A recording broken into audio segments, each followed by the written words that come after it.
Ayan. At tuturo ko po sa inyo ngayon kung paano po tayo magda-downsize ng pants. Ito, itong pants po na to, sa kaibigan ko yan. Bale, pinapaliitan niya dito sa may crotch. Ayan, dito. Masyado daw mababa. So, kailangan itaas natin siya. Mapapansin niyo po yung pants, no? Ito kahit na ready-made siya. Hindi siya yung kagaya ng mga nabibili natin na pantay ito. Yan. Yan. Ganyan. Pansinin niyo yung mga nabibili natin na ano. Na mga ganitong klaseng pants. Yan. Pantay dito. Pero ito hindi. Kasi ang pants po talaga natin, kailangan pataas dito sa bandang likuran. Para yung crack natin hindi lumalabas pagka naupo tayo na nahihila yung tela pababa. Kailangan po yan lagi mataas dito. Tapos dito, makikita niyo yan, hindi rin pantay. Yan, dito sa crotch na to. Mataas yung dito sa front, mababa dito sa back. Kasi nga, yun sa may, sa may pundilyo natin. Para hindi nga po lalabas yung hindi ka kagandahan sa likod na pakikitaan tayo. Ganyan po talaga siya.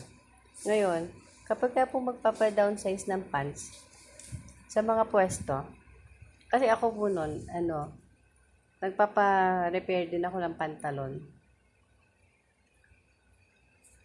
Yung pagpapa-repair ng ganito, nung ganitong klase, nung ganitong klaseng repair, yung papa-downsize mo siyang ganyan.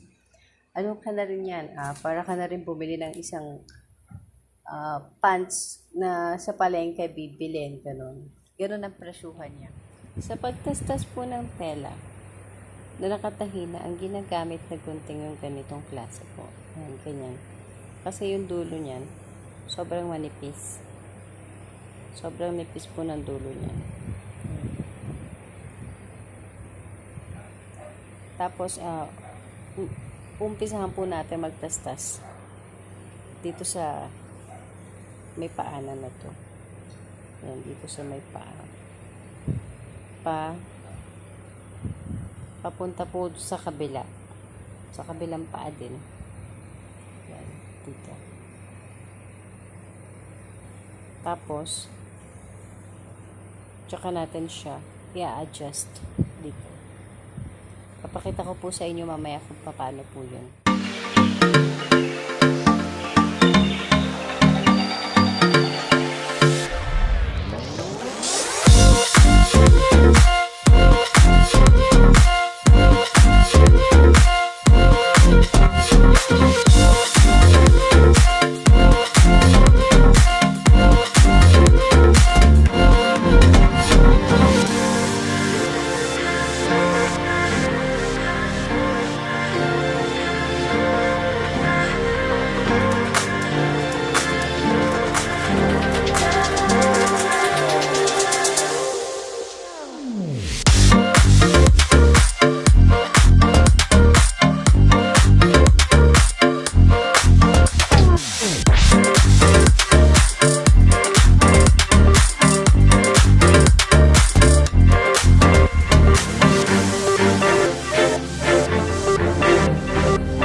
Ito po yung itsura ng pants na natastas.